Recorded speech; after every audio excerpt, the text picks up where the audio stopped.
In today's video, I'm going to teach you how to use voice mode in Claude AI. By the end, you will feel comfortable having real-time, hands-free conversations and tailoring the voice that speaks back to you so it matches your style. First, open Claude and look for the voice mode icon right inside the message box where you normally type.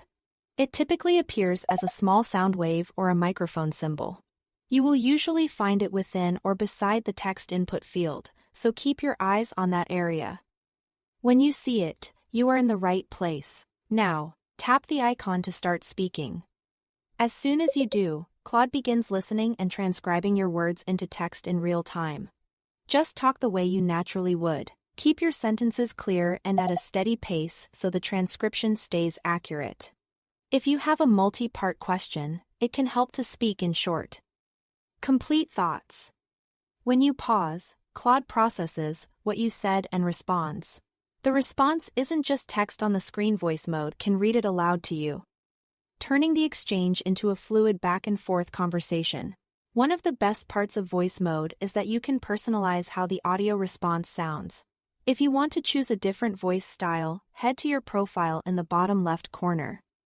Select Settings, then go to General. Under Preferences, find the voice option. Open the drop-down and select the one you prefer. The change takes effect for future responses, so your next reply will use the new style. If you are experimenting, feel free to try a few options until you find a tone and pacing that feel comfortable for longer sessions. A few quick tips to make your experience smoother. Speak clearly and avoid overlapping your sentences with Claude's reply so the transcription stays clean. If your question is complex, break it into smaller parts so the answer can be just as precise. And consider a quiet environment so your voice is front and center. These small habits keep the conversation natural and help Claude respond with the most relevant information.